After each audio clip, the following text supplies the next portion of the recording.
안녕하세요 여러분, 도케밀크입니다. 지난 영상에는 왜 지금의 매크로가 점점 스태그플레이션 환경으로 가고 있는지에 대해서 부분적으로만 설명을 드렸는데, 이번 기회에 조금 더 깊게 설명을 드리고자 합니다.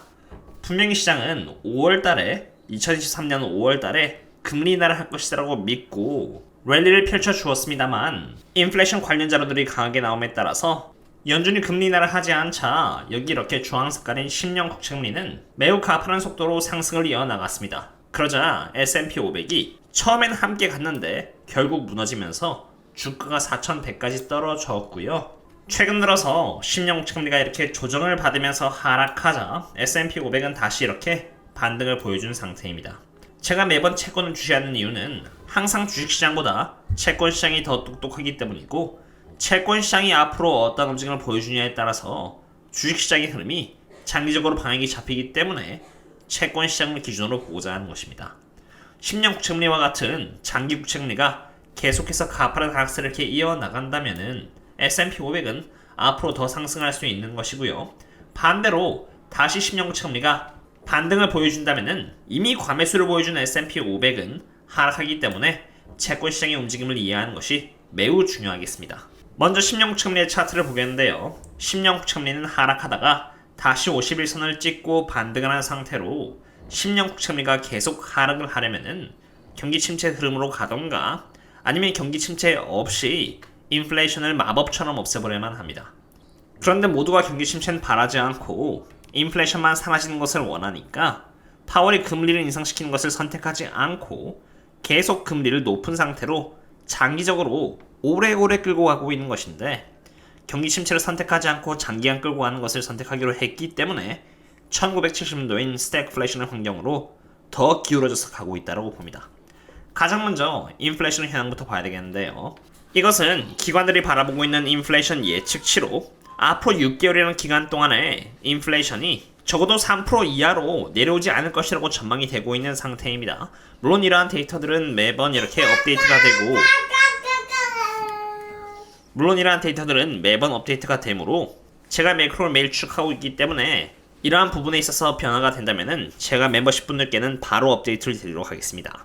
이것만 바라봐도 매우 높은 확률로 인플레이션이 최소 6개월 동안은 3% 아래로 떨어지지 않을 것이라는 것을 알 수 있겠고요. 여기다가 더해서 이번 금요일날 발표된 Price Paid Index는 CPI 흐름을 결정짓는 요소로 컨센 이상의 수치가 발표됐던 것만으로도 가까운 시일 내에 CPI가 크게 떨어지지 않을 것임을 예고하고 있습니다. 인플레이션이 앞으로도 계속해서 스티키하게 머물러 줄 것이라는 가능성이 높은 가운데, 여기 보시는 것처럼 실업률이 3.9%로 높아지자 시장이 환호하는 모습을 보여주었는데요. 참고로 4.5% 이하는 여전히 완전 고용으로 인식된 수치이며, 실업률이 높아진다는 것은 계속 연준이 금리를 인하하지 않고 장기적으로 끌고 가고 있는 가운데 결국 나올 수밖에 없는 흐름입니다. 인플레이션이 사그라들지 않고 있기 때문에 연준이 금리 인하를 하지 못하고 계속 높은 상태로 금리를 유지하는 것이고, 그러자 실업률은 증가하고, 지난 영상에서 보여드렸던 것처럼 GDP는 노미널 기준 이렇게 8.5%에서 5.2%로 성장률이 줄어들었고, 그와 동시에 여기 보시는 것처럼 실제로 기업들의 순이익률과 earning per share 23년 4분기 가이던스가 이렇게 줄어들고 있으며, 24년 전체 실적 예측치 또한 이렇게 하향 조정되는 방향으로 잡혀나가고 있습니다. 분명히 제가 요즘 들은 것에 의하면은 일반적으로 3, 4분기의 실적은 좋다였는데, 이번 실적에서도 경험하셨듯이 테슬라와 메타, 구글, 애플 등의 주가가 하락한 이유는 3분기의 실적이 나빠서가 아니라 가이던스가 전부 다 안 좋았기 때문입니다. 물론 테슬라의 경우는 실적과 가이던스 다 안 좋았습니다. 저는 이러한 흐름을 포착하자마자 저희 멤버십 분들께 미리 보여드렸고요.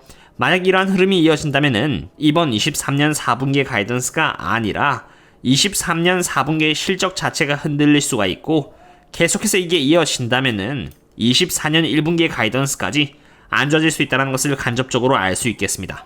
물론 제가 포착하는 즉시 바로 인폼 드리겠습니다. 경기 및 기업들의 성장률이 정체 및 둔화되고요. 인플레이션 사라지지 않고 버텨주고 있고, 실업률이 올라가는 부분은 전형적인 스태그플레이션의 현상입니다. 장기적인 전망이 스태그플레이션이라고 본다면은 채권의 흐름 또한 장기적으로 어느 정도 예측하는 것이 가능합니다.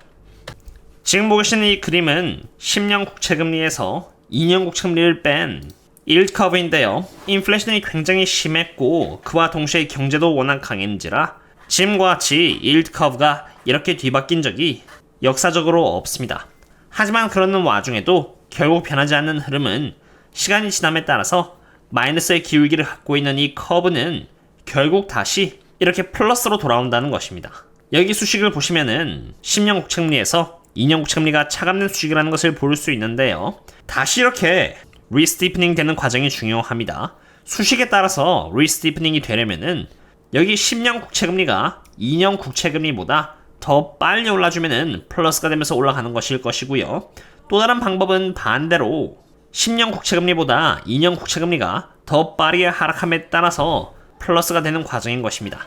전자는 인플레이션이고 후자는 경기 침체이며 경기 침체도 아니고 인플레이션도 아닌 그 중간선인 스태그플레이션은 인플레이션이 버텨준다는 것을 의미하는 것으로 여기 장기 국채금리인 10년 국채금리가 조정은 받지만 어느 정도는 버텨주되 단기 국채금리인 2년 국채금리가 좀 빠져주면서 리스티프닝이 되는 것을 의미하는 것입니다. 참고로 경기 침체의 경우는 2년과 10년 둘 다 심하게 빠지는데 2년이 더 가파르게 빠지면서 리스티프닝이 되는 과정을 의미합니다. 그럼 중요한 것은 그 과정에서 어떻게 되느냐일 것인데 장기적인 관점에서 리스티프닝 현상이 일어날 경우 주식시장에 보여준 현상들은 멤버십 분들을 상으로 분석드린 여기 결국 스태그플레이션의 방향으로 간다라는 이러한 포스트에 자세히 분석을 드렸고요. 11월 달에 한해서 반값 할인을 하도록 네이버에서 도와주고 있기 때문에 많은 참고 부탁드립니다.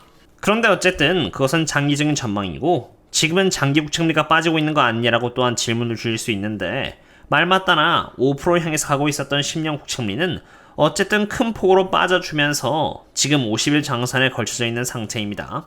하지만 10년 국채금리가 이렇게 큰 폭으로 빠진 이유는 여기 보시는 것처럼 10년 국채금리를 대상으로 잡혀 있었던 숏이 너무너무 많았고 특정한 이벤트가 트리거가 되면서 숏 커버링이 되면서 나타나는 일시적인 현상입니다.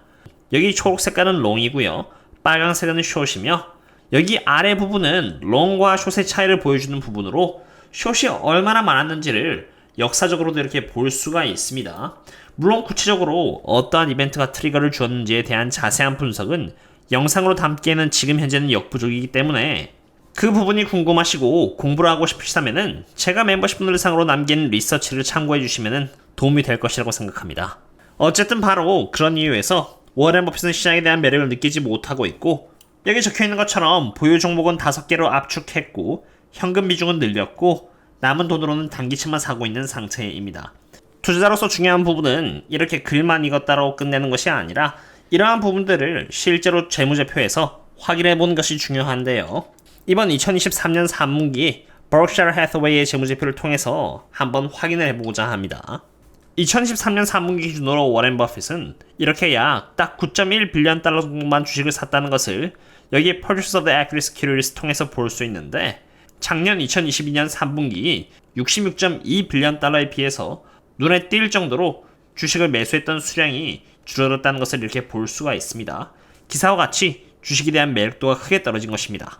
하지만 그것에 비해서 여기 Purchases of the US Treasury Bills의 부분을 보시면은 178 빌리언 달러로 국채를 이렇게나 많이 주식에 비해서 매집했다는 것을 볼 수 있고요. 작년의 수치인 140 빌리언 달러 대비해서도 훨씬 수량이 많이 늘어났다는 것을 볼 수 있습니다. 워렌 버핏의 늘어난 현금 비중만 해도 워렌 버핏은 주식을 매도함으로써 앞으로의 리스크에 대비를 하고 있다는 것을 의미하는 것이고요. 워렌 버핏의 재무제표를 보여주고 있는 행보 자체가 왜 지금 주식시장을 대상으로 해서 방심을 하면 안 되고 오히려 보수적으로 접근을 해야 하는지를 보여주고 있으며 그러한 이유에서 저는 과거부터 지금까지 변함없이 꾸준히 보수적인 뷰로 시종일관 분석을 해온 것입니다. 워렌 버핏 재무제표에 대한 분석 또한 자세히 이렇게 해놓았습니다만 시간이 없는 관계로 여기까지 하도록 하겠고요. 아무쪼록 다들 조심히 투자했으면 좋겠습니다. 그럼 다음에 또 만나요. See you later.